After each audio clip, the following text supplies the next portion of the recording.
ایان اپنے کمرے میں موبائل یوز کر رہا تھا جب اس کی ماں نے اسے آواز دی، لیکن اس نے جان بوجھ کر اگنور کر دیا۔ اس کے چہرے پر لاپرواہی تھی اور اسے لگا کہ بعد میں جواب دینا کوئی بڑی بات نہیں ہے۔ رمضان کا دوسرا روزہ تھا، لیکن اس نے ابھی تک روزہ کا اصل مقصد محسوس نہیں کیا تھا۔ ماں نے دوبارہ آواز دی اور کہا کہ بیٹا ذرا پانی کا گلاس دے دو کیونکہ طبیعت تھوڑی بھاری لگ رہی ہے۔ ایان نے تھوڑی سی جھلاہٹ کے ساتھ جواب دیا کہ میں بزی ہوں اور بعد میں دے دوں گا۔ ان کی آواز میں تھکن تھی، لیکن بیٹا اس تھکن کو سمجھنے میں ناکام رہا۔ ان کے والد دور سے سب دیکھ رہے تھے، لیکن انہوں نے ترنت کچھ نہیں کہا۔ انہوں نے سوچا کہ شاید وقت کے ساتھ بیٹا خود اپنی غلطی سمجھ جائے گا۔ گھر کا ماحول دھیرے دھیرے خاموشی میں بدل گیا تھا۔ شام کو مسجد میں امام صاحب نے بیان کیا کہ جنت ماں کے قدموں کے نیچے ہے۔ انہوں نے کہا کہ جو اپنے والدین کی خدمت کرتا ہے اس کا روزہ اللہ کے نزدیک اور زیادہ مقبول ہوتا ہے۔ یہ الفاظ سیدھا ایان کے دل پر لگے اور اسے اپنا رویہ یاد آ گیا۔ گھر واپس آتے وقت ایان خاموش تھا اور اس کا دل بوجھل محسوس ہو رہا تھا۔ اس نے سوچا کہ اگر ماں سچ میں بیمار ہوتی اور میں نے مدد نہ کی ہوتی تو کیا ہوتا؟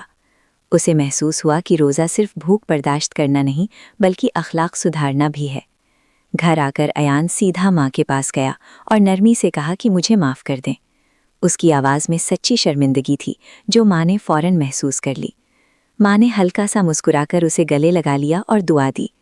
ایان نے فوراً پانی کا گلاس لا کر ماں کے ہاتھ میں دیا اور ان کی آنکھوں میں دیکھا۔ ان آنکھوں میں محبت بھی تھی اور ہلکا سا درد بھی جو اس نے پہلے کبھی محسوس نہیں کیا تھا۔ اس لمحے میں ایان کو لگا کہ اس نے ایک بہت بڑی ذمہ داری سمجھ لی ہے۔ افطار سے پہلے ایان خود کچن میں چلا گیا اور ماں کی مدد کرنے لگا۔ اس نے سبزی کاٹی، ٹیبل سیٹ کی اور بنا کہے ہر چھوٹا کام کرنے لگا۔ ماں اسے دیکھ کر حیران بھی تھی اور خوش بھی کہ بیٹا بدل رہا ہے۔ افطار کے وقت ایان نے سب سے پہلے ماں کو کھجور دی اور کہا کہ آپ پہلے روزہ کھولیں۔ اس لمحے گھر کا ماحول پرسکون اور روشن محسوس ہو رہا تھا۔ باپ نے چپکے سے اسے دیکھا اور فخر محسوس کیا۔ مغرب کے بعد ایان نے نماز ادا کی اور لمبے عرصے بعد دل سے دعا مانگی۔ اس نے اللہ سے کہا کہ مجھے اپنے والدین کی خدمت کرنے والا بنا دے۔ اس کی آنکھوں میں ہلکا سا آنسو تھا، لیکن دل میں سکون تھا۔ سحری کے وقت ایان خود الارم سے پہلے اٹھ گیا اور کچن میں جا کر ماں کے لیے چائے گرم کرنے لگا۔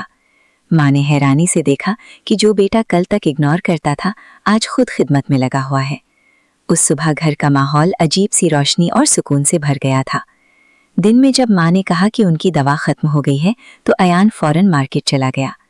گرمی اور تھکن کے باوجود اس نے بنا شکایت کے دوا خریدی اور جلدی گھر لوٹ آیا۔ اسے محسوس ہو رہا تھا کہ یہ چھوٹی سی دوڑ بھی اللہ کے نزدیک بہت بڑی ہو سکتی ہے۔ شام کو والد نے اسے پاس بٹھایا اور کہا کہ بیٹا آج کل تم میں بہت سکون نظر آ رہا ہے۔ انہوں نے مسکراتے ہوئے کہا کہ اصل مردانگی گھر والوں کا سہارا بننے میں ہوتی ہے۔ ایان نے سر جھکا کر ان کی بات کو دل میں اتار لیا۔ ایان اپنی دادی کے گھر گیا اور ان کے لیے پھل اور دودھ لے کر گیا۔ دادی نے اس کے سر پر ہاتھ رکھا اور اس کے لیے لمبی زندگی اور نیک نصیب کی دعا کی۔ اس لمحے ایان کو محسوس ہوا کہ بزرگوں کی دعا میں عجیب سی طاقت ہوتی ہے۔ گھر آ کر اس نے دیکھا کہ اس کی چھوٹی بہن ہوم ورک میں پریشان ہے۔ اس بار اس نے غصہ نہیں کیا بلکہ آرام سے اسے سمجھایا اور ساتھ بٹھا کر کام کمپلیٹ کروایا۔ بہن کے چہرے کی مسکراہٹ نے اس کا دل اور ہلکا کر دیا۔ افطار سے پہلے ایان نے خود سبزیاں دھوئیں اور ٹیبل سیٹ کیا بنا کسی کے کہنے کے۔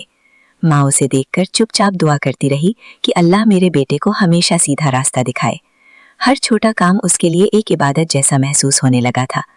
ایان نے اپنی پاکٹ منی کا حصہ نکال کر مسجد کے صدقہ باکس میں ڈال دیا۔ اس نے دل میں نیت کی کہ یہ ثواب میرے والدین کے نام لکھ دیا جائے۔ اس کا چہرہ پرسکون تھا کیونکہ اب اس کی نیت صاف ہو چکی تھی۔ تراویح میں کھڑے ہوتے وقت اس نے ہر آیت کو دھیان سے سنا اور اپنے رویے پر غور کرتا رہا۔ اسے محسوس ہوا کہ قرآن انسان کو اندر سے بدلنے کے لیے آتا ہے۔ ہر رکعت کے بعد اس کا دل اور نرم ہوتا جا رہا تھا۔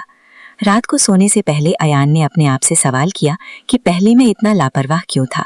اس نے محسوس کیا کہ شیطان انسان کو چھوٹی چھوٹی باتوں میں الجھا کر اصل ذمہ داری بھلا دیتا ہے۔ اب اس نے فیصلہ کر لیا تھا کہ وہ ہر دن بہتر بننے کی کوشش کرے گا۔ کچھ دن بعد ماں کی طبیعت بہتر ہونے لگی اور وہ زیادہ مسکرانے لگی۔ انہوں نے کہا کہ بیٹا تمہاری خدمت نے مجھے اندر سے طاقت دی ہے۔ یہ الفاظ سن کر ایان کے دل میں شکر کا جذبہ پیدا ہوا۔